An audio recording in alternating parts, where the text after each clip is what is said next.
ataupun expert ya dari Sapiens dengan Mbak Puji. Halo, sore Mbak Puji. Halo, sore Mas Reza. Cukup kedengaran ya suara saya? Iya, kedengaran Mbak. Apa kabar Mbak? Oke. Alhamdulillah sehat. Mas Reza sehat, Mas Reza? Sehat, Mbak. Thank you, Alhamdulillah. Long time no see. Mbak Puji boleh tolong perkenalan dulu? Oke, Nah, boleh.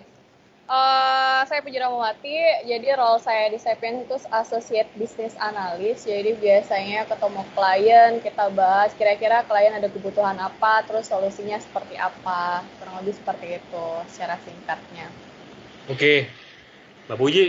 Hari ini kan Yes, kita mau ngobrol santai ya, gitu kan. iya. Eh, spesifik kalau ngomong temanya kita akan ngobrol tentang endpoint migration gitu.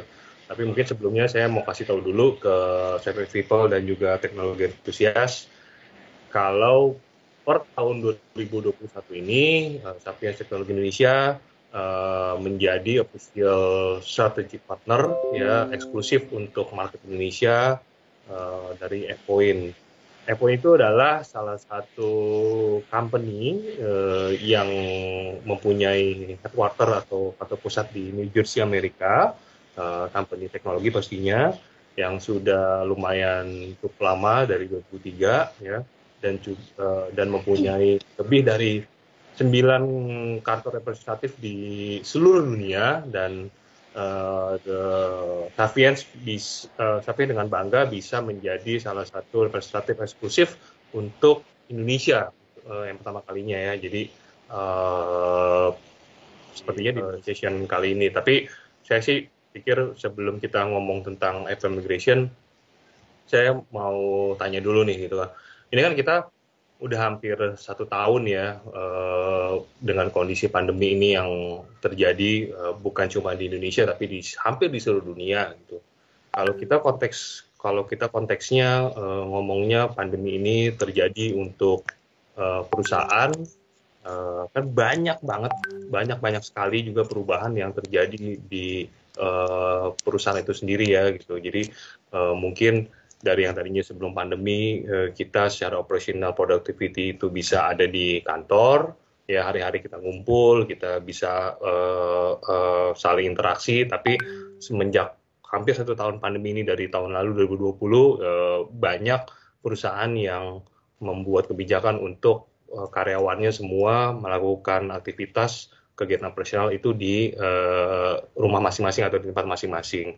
Nah, kalau dari Sapiens sendiri dan dari klien-klien Sapiens sendiri itu perubahannya apa aja sih secara kondisi pandemi ini untuk tetap menunjang kegiatan produktivitas sehari-hari yang secara operasional kantor, Mbak? Oke, menarik nih kalau kita bicara tentang pandemik ya tentunya ada perubahan atau change management ya Mas Reza. Jadi change management yang banyak terjadi di sisi klien itu sebenarnya perubahan cara kerja dan environment mereka bekerja yang benar tadi seperti Mas Reza bilang biasanya kita kerja di kantor, ketemu teman-teman, interaksi gitu. Tapi selama pandemi ini yang hampir setahun kita harus kerja di rumah, menggunakan device sendiri, kemudian koneksi jaringan internet sendiri gitu kan.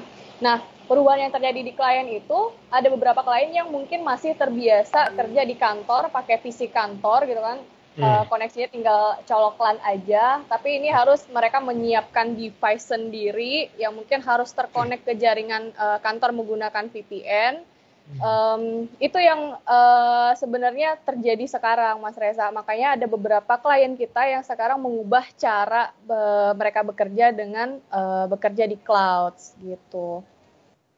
Oke, kalau secara perubahan itu kira-kira ada nggak sih Mbak Puji tools yang tetap menunjang untuk kita nih perusahaan tetap bisa produktivitas secara normal, cuma mungkin dengan dengan lokasi yang sekarang kita ada di rumah masing-masing ya gitu, ada nggak sih Mbak? Oke, kalau bicara tentang tools tentunya ada. Jadi selain dari Avepoint yang kita baru partneran, sebenarnya kita juga ada partner yang udah puluhan tahun kita partneran nih sebenarnya. itu Microsoft. Nah, produk-produk Microsoft ini sebenarnya yang membantu banget di daily activity kita, Mas Reza. Kalau yang berhubungan dengan cloud, udah solusinya Microsoft sih kalau sekarang, gitu. Oke. Oh, jadi Microsoft itu memang punya ya solusi untuk perusahaan itu tetap bisa operasional secara productivity sesuai dengan kepentingannya ya, Mbak. Nah, kalau kayak gitu, berarti apa ya, Mbak, line up produknya dari Microsoft sendiri yang bisa menunjang produktivitasnya dari kegiatan personal kantor ya di masa pandemi ini? Oke, menarik nih. Kalau kita bicara tentang produk Microsoft, itu sebenarnya banyak banget produk Microsoft yang udah dirilis ya, yang bisa kita gunakan juga. Cuman mungkin di sini saya cuma akan meng-highlight 4 yang hot banget nih, happening banget di kalangan klien kita. Itu ada pertama itu Teams. Teams itu yang kita gunakan sekarang pun bisa share screen, bisa call, video call, bisa Teams meeting gitu kan. Bahkan ada juga Microsoft Whiteboard yang mana kita bisa coret-coret bareng gitu. Jadi Teams itu digunakan untuk cara komunikasi lah di lingkup company. Kemudian ada yang kedua SharePoint. Nah, SharePoint ini sebenarnya pembahasannya yang lebih luas lagi, lebih panjang lagi. Jadi SharePoint ini adalah sebuah web kolaboratif platformnya Microsoft. Jadi biasanya ada 2 nih yang kita tanganin untuk SharePoint. Yang pertama itu ada public portal, yang kedua itu adalah private portal. Nah, sekarang saya tanya Mas Reza, kira-kira Mas Reza tahu nggak nih apa bedanya private portal dan public portal? Saya better dapat jawaban dari Mbak Puji aja. Apa itu perbedaannya? Oke. Kalau kita bahas dulu yang pertama itu public portal. Jadi public portal ini biasanya sering kita kenal dengan intranet lah. Jadi kalau kita ambil case-nya itu Sapiens, jadi intranet ini digunakan untuk seluruh employee Sapiens. Jadi seluruh employee itu bisa mengakses informasi apapun di dalam intranet ini atau di dalam public portal Sapiens gitu kan. Kemudian kalau yang private portal ini lebih simple sebenarnya. Lebih simpelnya itu di kotak-kotakin. Jadi kalau misal tadi kita bahas company, otomatis dalam suatu company itu kan ada departemen-departemen tuh. Kita ambil contoh misal ada solution, delivery, kemudian ada business support katakanlah. Nah, si private portal ini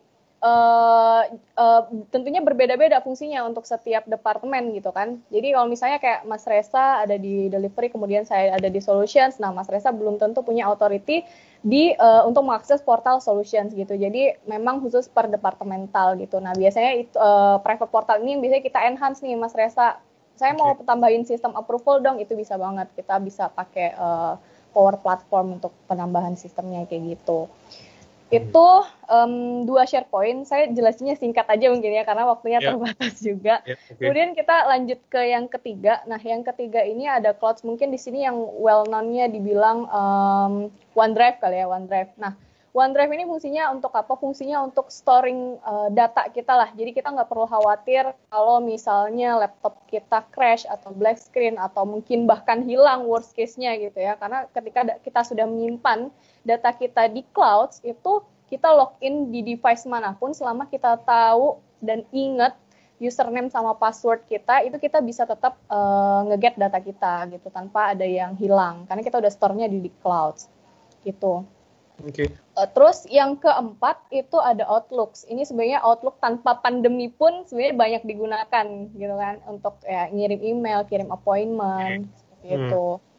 Gitu sih Mas Reza, kurang lebih 4 poin produk yang Microsoft yang akan kita bahas hari ini. Iya, menurut saya menarik ya, Mbak Puji. Berarti Microsoft itu punya solusi untuk company atau perusahaan itu tetap menjalankan produktivitas operasionalnya sehari-hari ya, gitu. Tapi saya pertanyaan simpel aja nih gitu. Kalau secara penggunaan itu sulit nggak sih, Mbak Puji, untuk menggunakan fitur-fitur dari Microsoft ini sendiri?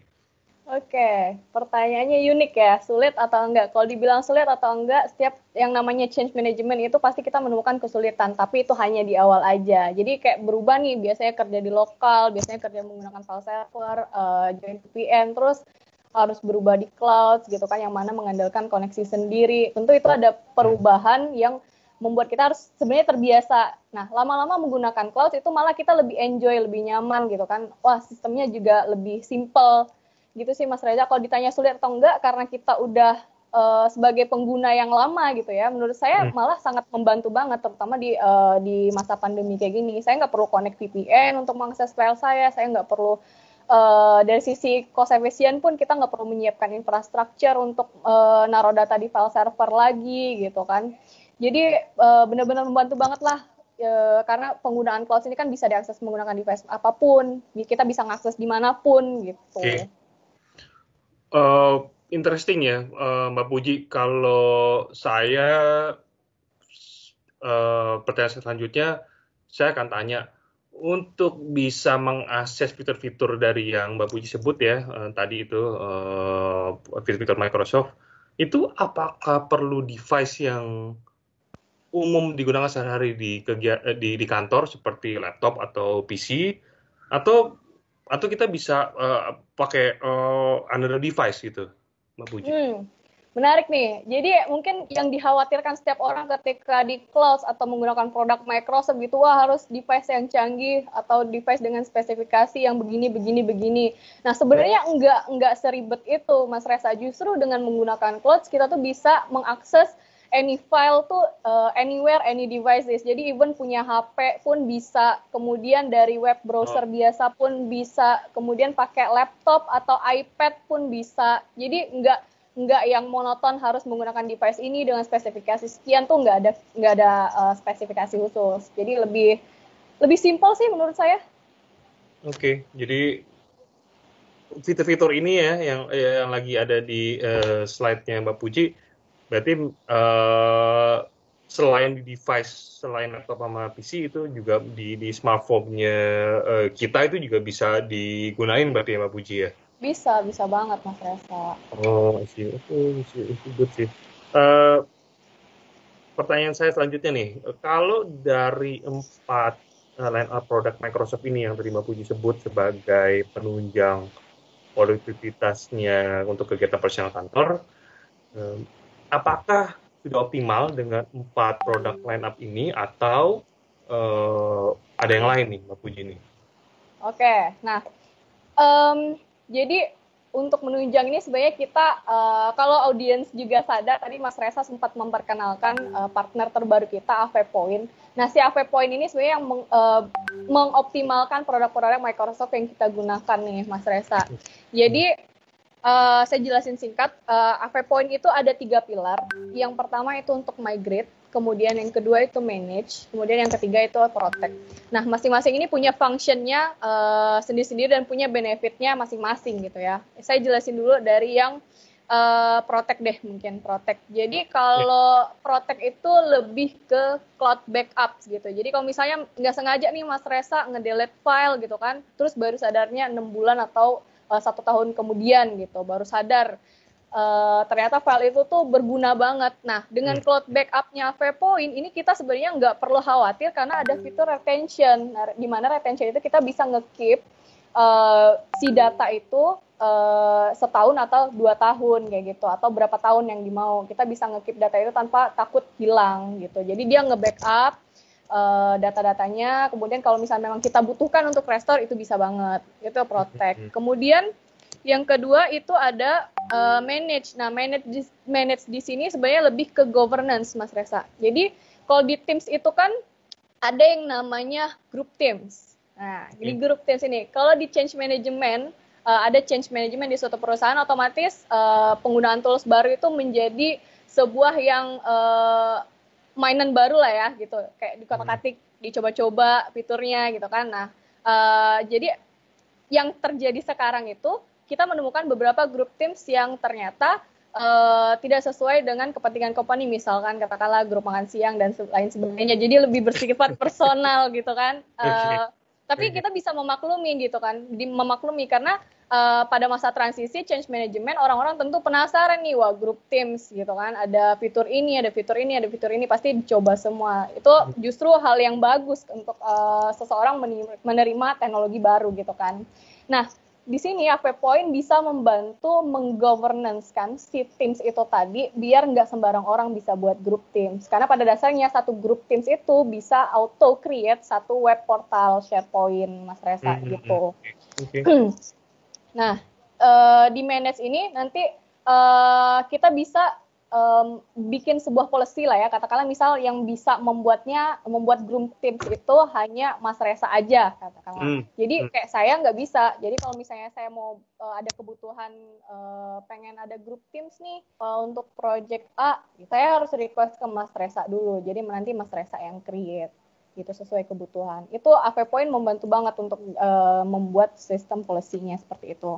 Kemudian ini yang ketiga nih yang akan kita bahas hari ini nih, Mas Resa, migrate. Migrate ini kalau kita balik lagi ke change management, sebenarnya ada perubahan yang orang-orang terbiasa dengan menggunakan file server gitu, yang seperti yang saya bilang di awal gitu kan, atau file system. Nah, untuk pindah ke cloud, tentunya mereka mengkhawatirkan data-data mereka yang sudah ada, mungkin udah datanya udah lama gitu kan, terus data-data yang existing atau working, mungkin mereka mengkhawatirkan ini data saya gimana nih kalau saya mau pindah ke cloud, tapi data saya masih di file server gitu kan. Nah, sebenarnya AvePoint pun bisa membantu. Jadi kita pun punya service di mana menyediakan jasa untuk membantu memigrasikan datanya menggunakan AvePoint Fly namanya. Nah, si migration ini fungsinya ya untuk memindahkan data. Jadi kita bisa memigrasikan data tanpa harus nge-drag and drop manual kayak gitu. Jadi lebih dari time efficiency lah, lebih cepat juga. Kemudian penggunaannya juga lebih mudah, user friendly juga. Gitu sih Mas Resa.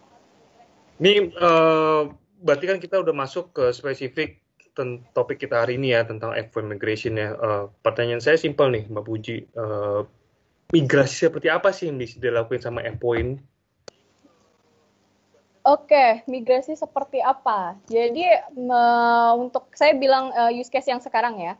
Jadi ada klien kita itu yang punya kebutuhan, Mbak, data saya ada di file server nih masih, tapi saya pengen pakai cloud. Nah, saya bantu, oke, udah nggak apa-apa, kerja aja di cloud, nanti saya yang mindahin ke data-data yang dari file server ke cloud gitu. Jadi kita pindahin nanti kalau misalnya datanya udah termigrate, kita bisa close file servernya.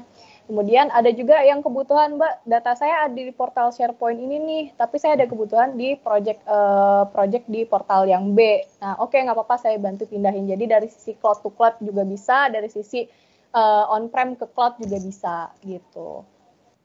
Oh, oke. Oke, berarti kalau gitu secara proses migrasi itu sebenarnya AvePoint itu ya bisa memindahkan file itu dari berbagai macam ini ya, Mbak Puji ya, berbagai macam sumber ya. Jadi bukan hanya dari cloud ke cloud, mungkin dari on-prem ke cloud, atau mungkin dari cloud ke on-prem gitu, Mas Mbak Puji ya. Ya, lebih tepatnya dari on-prem ke cloud to cloud, atau dari lokal ke cloud sih, Mas Resa, gitu. Kalau kayak gitu berarti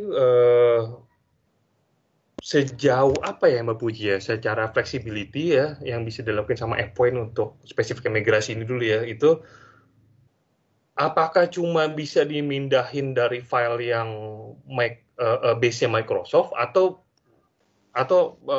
ternyata AvePoint bisa ngelakuin semua yang lain gitu, Mbak?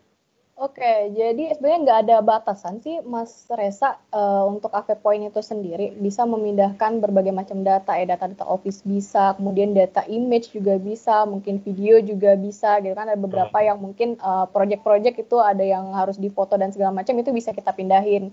Bahkan data yang udah umurnya puluhan tahun pun itu sebenarnya bisa dipindahin, Mas Resa. Yang penting datanya nggak terprotek, kemudian dari sisi datanya satu file jangan lebih dari 15 GB aja, udah itu doang restriknya. Kalau misalkan tadi Dirmu bilang berarti secara flexibility-nya itu fleksibel banget ya, berarti file apa aja sih berarti itu yang bisa dimigrasiin sama si AvePoint itu sendiri sih, Mbak Puji? Sejauh ini yang saya temuin bisa semua ya Mas Reza. Jadi kayak Word, Excel, PowerPoint, bahkan image, PNG, JPG gitu-gitu bisa semua saya naikin ke cloud gitu. Bahkan PST gitu kan, file email tuh bisa. Oke. Ya, berarti sebenarnya secara file sendiri nggak ada batasan file apa yang bisa migrasi, dia ternyata bisa pindahin semua ya, Mbak Puji ya. Iya betul. Nah, kalau gitu, kalau bisa dia lakuin semuanya, secara file itu sendiri ya, secara umur file, eh, si F-Point ini bisa mindahin bisa mindahin atau migrasiin file itu, durasi umurnya yang berapa ya, Mbak Puji ya? Atau misalkan secara minimum, misalkan saya sebagai representatif karyawan yang bekerja di satu perusahaan yang umur perusahaannya sudah lebih dari 15 tahun, tapi ternyata ada perubahan di dalam internal perusahaan saya dan saya butuh migrasi dari yang tadinya konvensional ke yang lebih advance itu. Itu secara umur perusahaan 15 tahun itu apakah bisa atau ternyata di bawah 15 tahun itu juga F-Point bisa lakuin itu, Mbak Puji?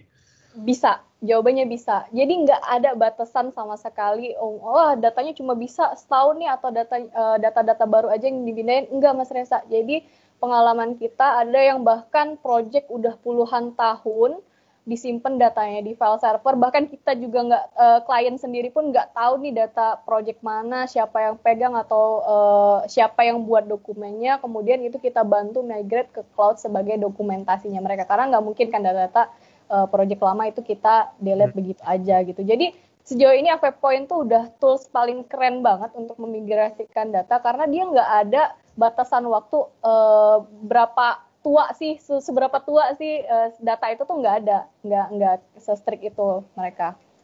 Oke, menarik juga ya berarti ya. Kalau gitu, eh, selain umur umur file itu sendiri, apakah F1 bisa menjamin setiap migrasi file yang dilakukan itu semua nggak ada yang terlewat gitu. Jadi misalkan secara volume file itu ada 100 gitu ya. Nah, itu apakah satu-satu semuanya akan termigrasi sesuai dengan yang kita pilih atau apa in the actualnya ternyata masih ada beberapa yang miss gitu. Itu F1 gimana, Mbak Puji Oke. bisa? Kalau dibilang begitu sebenarnya yang menarik. Kelebihan AvePoint itu kita bisa nge-capture before migration-nya atau Hmm, berapa sih besaran yang akan kita migrasikan. Itu tentunya penting banget buat klien kan. Mereka mungkin pengen tahu juga. Mereka merasa kayak data saya cuma 50 giga, ternyata ketika kita analis menggunakan tools itu ternyata 100 giga gitu kan. Ternyata dia bikin file itu nggak sadar nih Mas Resa, duplikat ya, sini, copy situ gitu kan ya. Nah, betul. jadi si AvePoint ini kelebihannya dia bisa menganalize besaran file yang akan kita migrasikan. Itu pertama, namanya pre-analysis. Yang kedua, pada saat proses migrasi itu kita bisa monitoring. Jadi kita bisa lihat nih, ngecek Hmm. kira-kira progres saya udah berapa persen ya, gitu. Udah berapa yang ke migrate ya total size-nya kayak gitu. Itu yang kedua. Kemudian yang ketiga, mereka ada reporting. Jadi ketika misalnya itu successful atau unsuccessful, mereka bisa nge-report nih berapa yang ke migrate itu data apa aja sih. Kemudian mereka juga ada summary-nya, berapa jumlah yang sukses, mungkin ada yang di skip kayak Hmm. hidden files kan biasanya kita bikin konfliknya nggak di migrate.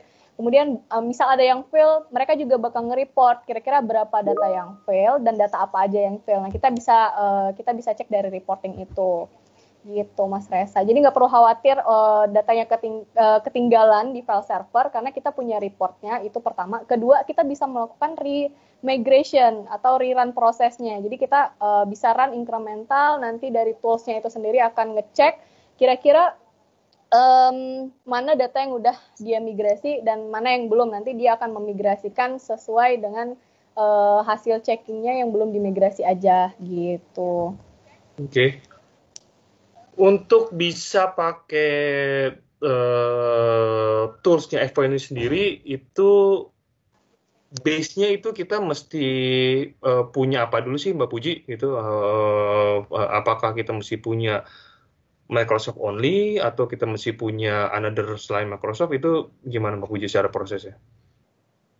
Oke, untuk punya AV-Point ini sendiri sebenarnya kita udah dari Sapiens itu menyediakan paketan O365, Mas Reza. Jadi untuk menggunakan produk Microsoft ini sendiri kita juga harus punya akun O365. Nggak usah khawatir karena tinggal teman-teman bisa langsung email aja ke hello@sapiens.id buat tanya-tanya kira-kira produk apa sih yang saya bisa beli untuk company saya gitu kurang lebih ya, Mas Reza.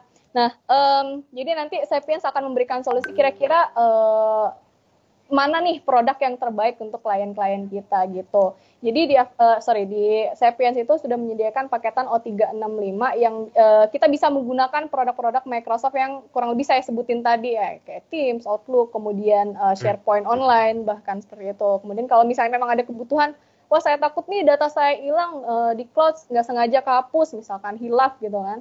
Nah, kita nanti kasih solusi AV-Point. Ini AV-Point udah good banget lah untuk backup solutions-nya. Kemudian khawatir misalkan di Teams-nya disalahgunakan, nggak apa-apa kita bantu dengan governance-nya. Kemudian misalnya ini perusahaan udah bergerak puluhan tahun dan data-datanya udah banyak banget.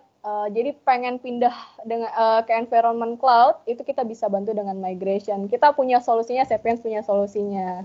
Oke, jadi memang nggak salah ya, Sapiens sebagai eksklusif official strategy partner itu memang punya expert ya, Mbak Puji, untuk bisa operate si toolsnya Apple ini sendiri ya.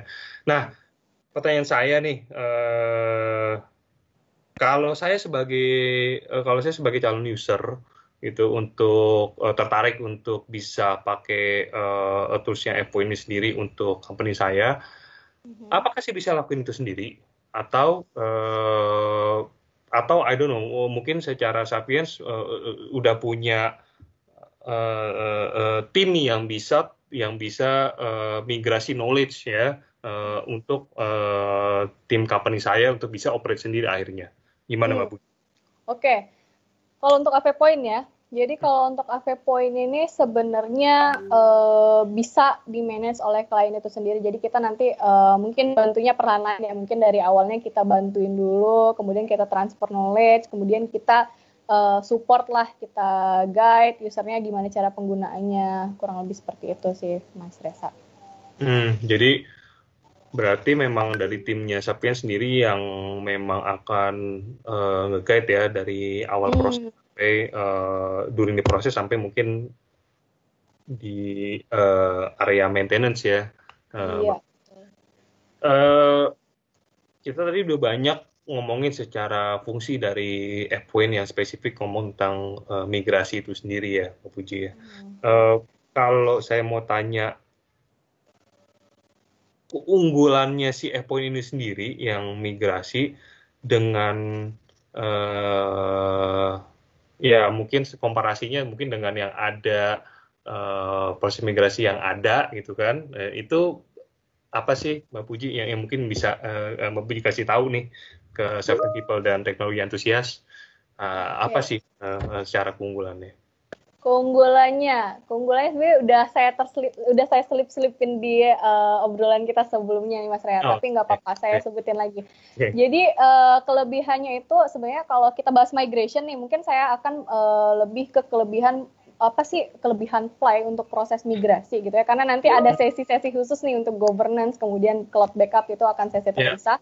Jadi untuk memigrasikan data sendiri bisa dengan drag and drop aja sebenarnya Mas Reza. Kita upload manual itu bisa ke portal SharePoint Online. Tapi kira-kira saya mau tanya nih Mas, balik lagi ke Mas Reza. Mas Reza punya data 1 tera. Kira-kira Mas Reza mau nggak drag and drop upload manual datanya? Atau mungkin datanya upload satu-satu gitu. Dengan menggunakan bandwidth sendiri, yang nggak bisa streaming karena lagi ngupload dokumen. Kira-kira Mas Reza mau nggak mengerjakan hal seperti itu? Ya, good question sih. Saya pikir kalau saya pribadi saya nggak akan lakuin itu sih. Saya nggak tahu kapan selesainya kalau kayak begitu. Klien-klien kita pun berpikiran hal sama gitu kan. Jadi mereka akan mencari bantuan gimana nih saya ini katakanlah kita membeli tools itu invest. Tapi saya mendapatkan value yang lebih besar dari cost yang saya invest gitu kan. Jadi migration dengan menggunakan Fly ini sebenarnya cost efisien, kemudian time efisien. Jadi kita nggak perlu drag and drop, upload manual, kemudian kita nggak perlu harus menahan diri, nggak streaming karena lagi upload dokumen, gitu nggak perlu. Karena kita udah menggunakan tools yang akan menjalankannya, kita tinggal monitoring aja, monitoring pun nggak perlu dipantengin sebenarnya, jadi nggak perlu dipantengin, kita cukup ngeliat mungkin katakanlah 1 jam sekali gitu kan, saya pengen lihat nih migrasi udah berapa persen, oke ada berapa persen gitu kan, ketika udah misalnya masih ada yang fail, itu kita bisa rerun. Kebayang dong kalau misalnya 1 tera data ternyata ada 100 giga yang fail, terus Mas Resa nih ngupload manual, mau nggak kira-kira? Ya, saya kebayang gitu prosesnya. Gitu kan, nggak mau kan? Berarti memang tools F1 sendiri itu, ya kalau bisa saya anggap ya, saya menganalogikan saya sebagai user, itu sangat mempermudah hidupnya employee ya di dalam satu perusahaan nih gitu Mbak Puji ya. Iya, benar banget. Bahkan ada beberapa klien yang kita migrasiin working dokumennya gitu kan. Oke, setelah office hour kita migrasiin. Besok bangun pagi mereka dari yang awalnya, dari yang sebelumnya mereka masih kerja di file server nih, karena malamnya udah kita migrate ke cloud, besok paginya mereka udah kerja di cloud, Mas Reza. Nggak ada kayak tidur terus bangun kerja di cloud gitu. Udah berubah environment-nya. Semudah itu sebenarnya. Oke, ini interesting sih kalau kita ngomongin soal reduce cost atau efisiensi ya, yang tadi Mbak Puji beberapa sempat sebutin. Kan kita di masa pandemi ini otomatis semua, saya rasa mungkin semua company di seluruh dunia ya, apapun itu industri background-nya, bisnisnya akan melakukan efisiensi. Pertanyaan saya, apakah dengan bukan hanya dengan F-Point ini, dengan produktivitas yang tadi Mbak Puji sebutin dari sisi Microsoft, dari sisi tools F-Point ini, bisa reduce cost untuk perusahaan itu sendiri dari sisi teknologi. Kira-kira gimana? Reduce cost, menarik. Mereduce cost itu ada banget Mas Reza. Nih, kebayang, saya analogikan ya. Kita bekerja menggunakan file server, otomatis kita harus invest ruangan untuk menyimpan servernya itu sendiri. Kemudian kita harus invest lagi dari sisi infrastruktur, mungkin server-servernya baik itu virtual ataupun fisikal. Kemudian kita harus invest lagi hard disknya. Itu udah berapa tuh? Ya kan? Dari sisi cost udah berapa. Kemudian kita harus maintain juga, mungkin per berapa tahun sekali kita ganti hard disk, atau mungkin karena datanya udah kebanyakan hard disknya Ember, sering dipakai hard disknya Ember gitu, kita harus melakukan pergantian gitu kan. Ya itu kita udah invest berapa banyak tuh untuk ke situ. Dengan menggunakan cloud kita nggak perlu lagi mikirin infrastrukturnya kayak gimana ya, perlu VPN nggak ya, nggak perlu, apalagi kerja dalam WFH kayak gini, kerja di rumah. Belum tentu juga PC kantor harus dibawa ke rumah, tuh nggak perlu sebenarnya, karena ada beberapa klien yang mikir masih kerja di file server, akhirnya PC-nya yang dibawa ke rumah nih Mas Reza gitu kan. Jadi itu hal yang seharusnya nggak terjadi lagi, karena semakin lama pandemi ini harusnya kita udah semakin berinteraksi dengan teknologi-teknologi baru gitu kan. Jadi kita udah mulai harus bekerja di cloud, kemudian sudah harus membiasakan diri lah kerja di secara kolaborasi di cloud. Nggak ketemu nggak apa-apa, kita bisa FaceTime kayak gini. Itu kan udah such a good thing gitu. Ya tentunya touch point komunikasi kayak gini kita bisa pakai tools dari Microsoft ya, Mbak Puji, yang tadi Mbak Puji sebut ya. Betul. Kita bisa pakai dan tools Microsoft itu yang tadi nih atau yang sekarang kita lagi gunain nih untuk komunikasi ya, untuk bisa sharing session kepada seven people dan juga teknologi antusias, itu belinya bisa di mana Mbak Puji? Oke, beli ya. Oke, teman-teman bisa email aja langsung kalau misalnya interesting nih, masih penasaran nih Pak Resa, kira-kira boleh nggak saya didemoin migration-nya tuh seperti apa, tools-nya seperti apa. Itu tinggal kontak aja hello@sapiens.id atau bisa DM adminnya di sapiens_tech.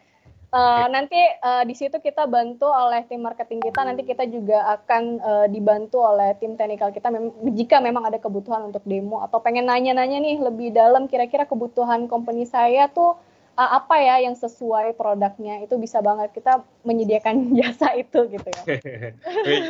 Memang secara service itu Sapiens akan kasih service itu ya Mbak Puji ya, bukan cuma dari sisi F-Point, dari sisi produk line up Microsoft itu sendiri ya. Nah, kalau saya sebagai calon user dan saya akan menghubungi timnya Sapiens, kira-kira apa Mbak Puji nih yang perlu saya siapin atau yang perlu saya info ke timnya Sapiens untuk bisa timnya Sapiens itu memproses atau menjawab semua kebutuhan-kebutuhan saya nih untuk dari sisi teknologi ya, yang mungkin spesifik kegiatan produktivitas kantor untuk perubahan dari sebelum pandemi dan pandemi, dan juga optimalisasi semua kebutuhan-kebutuhan yang memang harus dibutuhkan dalam proses kegiatan operasional kantor day to day daily-nya Mbak Puji. Itu apa yang mesti saya siapin nih secara infonya? Oke, yang perlu Mas Reza siapin cuma masalah aja. Sampein masalahnya apa, kira-kira misal requirement-nya seperti apa nih Mbak, saya pengen kerja di cloud, pengen bisa kolaborasi, kemudian pengen bisa meeting, kemudian bisa ini, bisa itu, bisa ini, bisa itu. Nanti kita yang akan mengarahkan kira-kira produk seperti apa yang match dengan requirement-nya Mas Reza. Gitu. Oke. Oke, jadi memang sesederhana itu ya, Pak Puji ya. Jadi yang mesti disiapin dari calon user itu sendiri ya. Oke. Gak usah khawatir sih Mas Reza, sama teman-teman yang mungkin nonton ini juga nggak usah khawatir, karena Sapiens itu juga punya expertise consultant, dimana yang bisa meng-guide teman-teman juga kalau misalnya masih bingung nih kira-kira produk Microsoft tuh seperti apa, seberapa luas, seberapa hebat, kemudian Point itu apa, seberapa keren gitu kan. Kita punya developer yang handal, expertise juga, kemudian konsultan yang bisa membantu teman-teman untuk menggunakan atau berubah ke cloud environment gitu. Iya. Dan apakah mungkin ya kalau dari sisi calon user, kalau tadi kan Mbak Puji lebih nyebutin ke semua teknologi yang memang menjadi tren secara penggunaan dari sisi perusahaan ya gitu kan.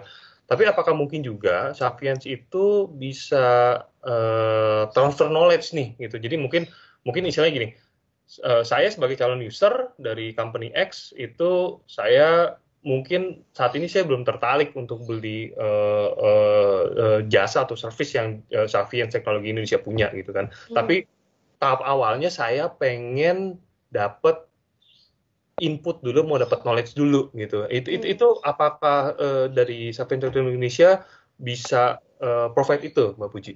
Bisa. Jadi kita kita ada jasa konsultasi juga sebenarnya Mas Reza. Jadi kita punya konsultan yang sudah memang profesional di bidangnya, jadi yang bisa membantu meyakinkan bahwasanya ini nggak ada ruginya sebenarnya kita pindah ke cloud, justru memberikan value yang sebegitu besarnya, apalagi terutama di masa pandemi yang seperti ini, kayak kita tahu sendiri kondisinya seperti apa gitu kan ya.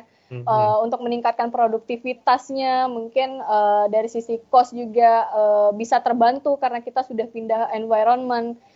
Kita punya jasa untuk consulting. Jadi kalau misalnya Mas Reza atau teman-teman yang nonton masih bingung nih kira-kira kayak gimana sih kalau perbedaannya kalau misalnya kita kerja di cloud atau kerja di lokal itu seperti apa, nanti kita bisa ngobrol lebih lanjut tapi di luar sesi ini mungkin kayak gitu. Oke, Mbak Puji, clear ya, berarti interesting. Maksudnya berarti saya juga mungkin kalau mau posisikan diri sebagai calon user, kalau saya belum ngerti, jadi saya bisa dapat infonya dulu nih gitu kan, paling enggak gitu kan, tentang tools dan juga service-service yang di Sapiens Teknologi Indonesia punya. Nah, mungkin terakhir ya, saya juga nggak tahu apa kita masih punya cukup waktu, mungkin terakhir.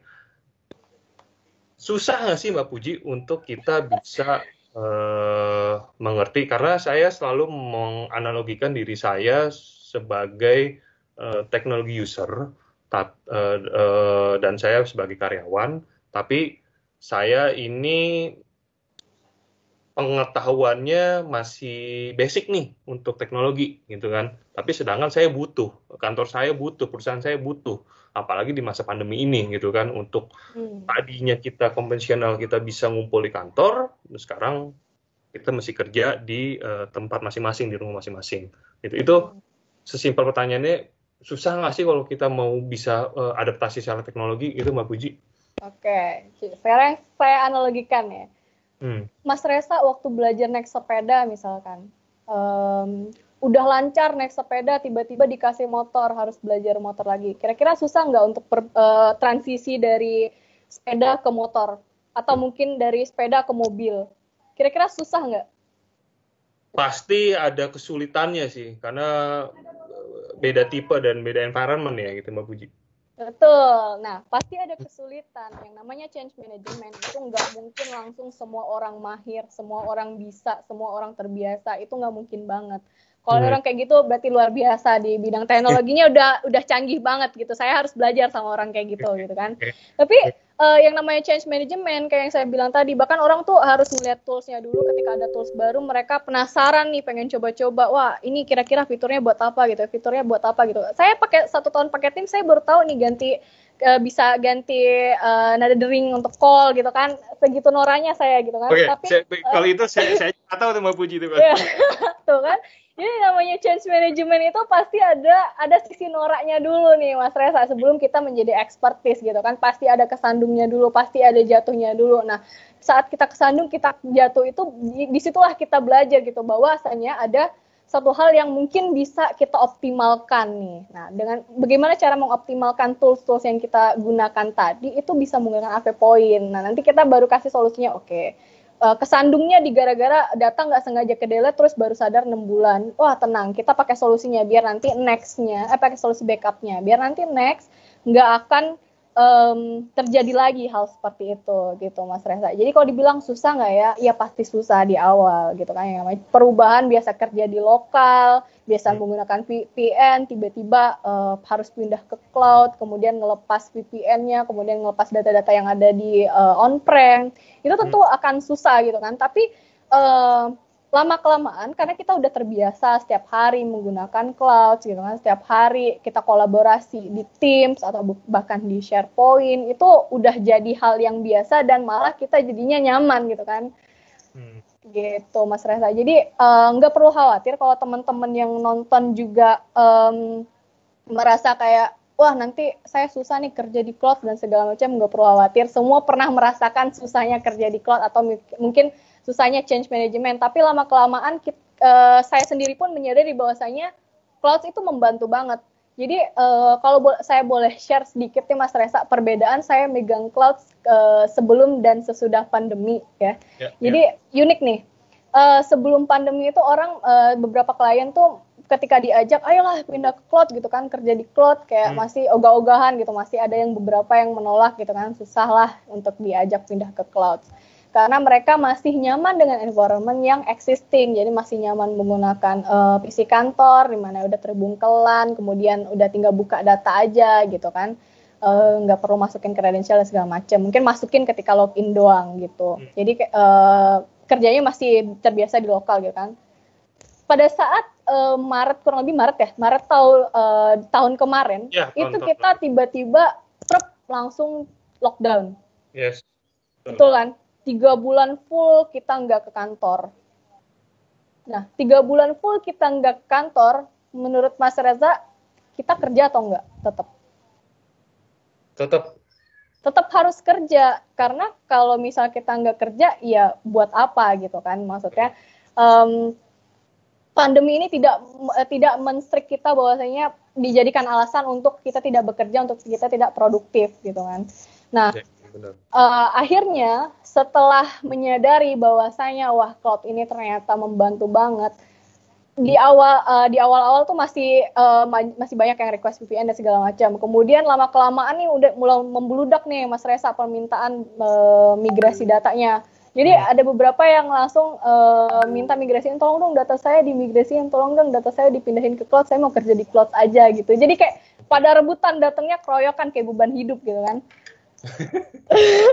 Dia requestnya datang barengan gitu, kayak beban hidup kan nggak bisa satu-satu apa gitu kan. Tapi ya namanya mereka antusias, mereka khawatir dengan data mereka, yang nggak masalah. Itu justru menjadi sebuah kebahagiaan sendiri, kita bisa bantu orang, bisa meningkatkan produktivitas company mereka gitu kan, memindahkan data mereka, itu udah luar biasa banget. Jadi sampai sekarang pun klien kita jadinya antusias gitu untuk produk-produk Microsoft, dan mereka pun bahkan beberapa dari mereka yang malah menemukan inisiatif-inisiatif. Jadi kayak tadi kan saya sempat bilang bahwasanya ada public portal dan private portal. Nah, beberapa di private portal itu mereka menginginkan sebuah enhancement. Ketebak nggak kira-kira enhancementnya seperti apa? Apa tuh Mbak Puji? Jadi enhancementnya itu jadi ditambahin kayak sistem approval. Menarik kan? Jadi iya, menambahkan sistem approval di dalamnya. Jadi yang biasanya dilakukan manual, hard copy, mungkin tektokannya panjang. Nah, itu bisa kita singkat dengan menambahkan sistem approval di dalam portal SharePoint Online. Nah, nggak perlu khawatir, kali kita juga punya engineer dan developer yang memang udah handal banget untuk di bidang coding seperti itu sih Mas Reza. Jadi Sapiens tuh punya solusi semuanya gitu kan. Kesulitan kerja di file server, kita punya solusi cloud. Kesulitan ada kebutuhan untuk custom apps, kita juga punya solusi. Masih bingung nih, masih ragu mau pindah ke cloud, kita juga menyediakan jasa consulting. Oke, luar biasa banget ya. Berarti memang teman-teman yang ada di Sapiens itu ya memang spesifik sesuai dengan bisnisnya, yang memang sebagai ICT expert itu bisa memberikan semua solusi ya, Mbak Puji, apa yang dibutuhin sama satu perusahaan ya, company, untuk mereka bisa tetap eksis secara productivity-nya. Pertanyaan saya terakhir, simple ini Mbak Puji.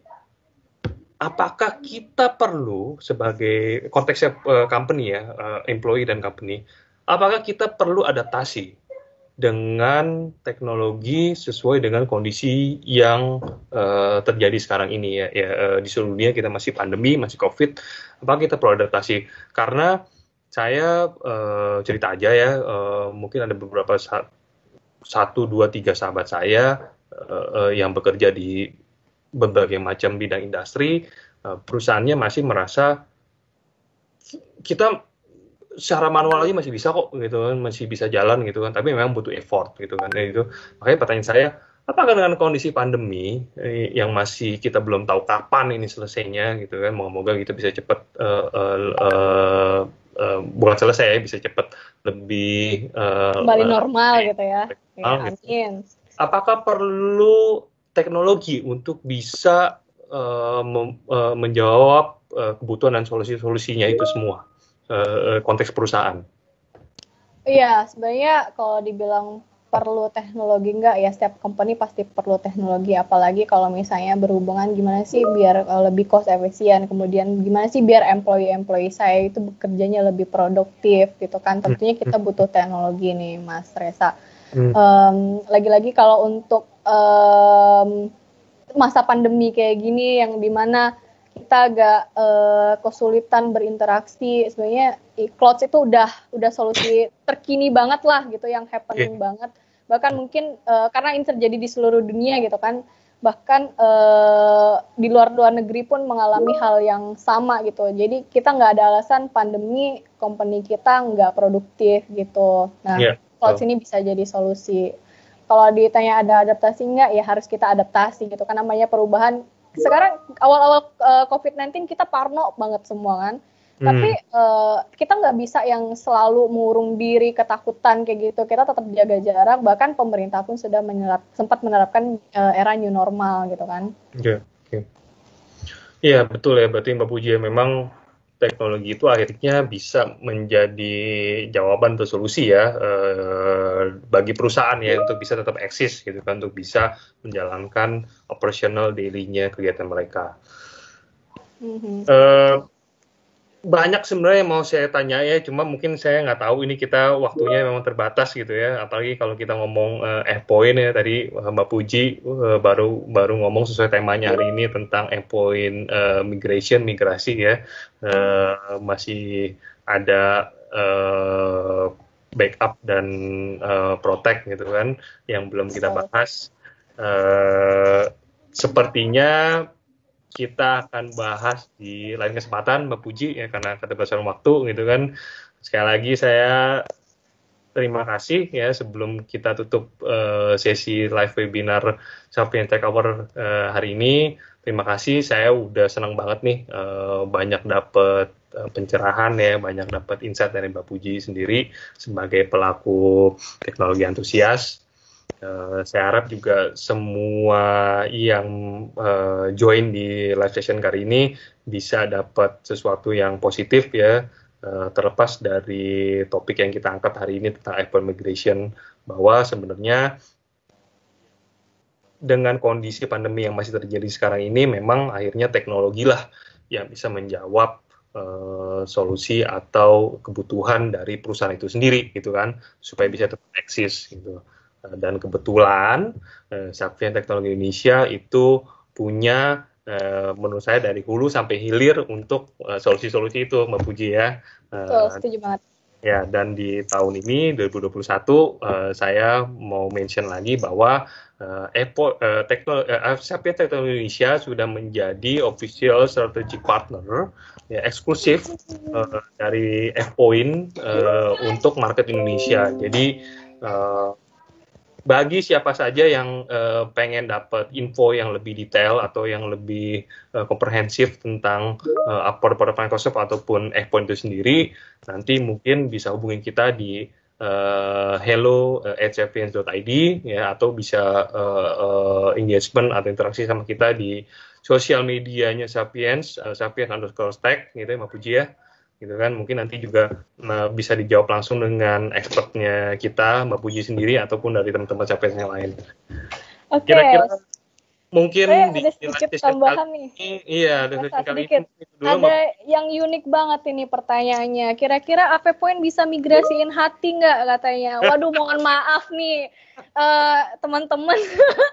Audiens, mohon maaf nih, untuk memigrasikan hati, kalau bisa saya udah duluan memigrasikan hati ya. Tapi untuk saat ini belum bisa, bahkan beban hidup saya pun belum bisa saya pindahin ke cloud gitu ya. Jadi tetap harus di-maintain sendiri, harus dimigrasi sendiri itu. Oke. Mbak Puji, sekali lagi terima kasih ya, sekali lagi terima kasih Sapiens People dan juga teknologi antusias yang sudah join di live session Sapiens Tech Hour pada hari ini. Masih akan banyak banget yang akan kita bahas di live session selanjutnya. Tetap pantengin terus di info-infonya di sosial medianya Sapiens, Sapiens_tech di Instagramnya kita, dan juga bisa cek info dan juga update terbaru di website sapiens.id. Sekali lagi terima kasih Mbak Puji. Ya, thank you. Ya, sehat selalu Mbak untuk dirimu. Terima kasih juga untuk semua Sapiens People dan juga teknologi antusias yang sudah join. Tetap jaga kesehatan, tetap patuhi protokol kesehatan, dan kita selalu haus akan teknologi. Terima kasih Mbak Puji, selamat sore semuanya. Semoga kita bisa ketemu lagi di another sesi selanjutnya di Sapiens Tech Hour. Thank you banget buat audiens yang udah hadir. Bahkan ada klien-klien saya juga ini di sini yang join. Thank you banget Bapak Ibu, teman-teman yang udah hadir dan komen yang lucu-lucu gitu kan. Sampai ada yang nanyain migrasi hati. Semoga kita bertemu di sesi selanjutnya. Jangan lupa pantengin terus IG Sapiens_tech. Nanti akan ada sesi-sesi selanjutnya. Thank you. See you semua. Sore.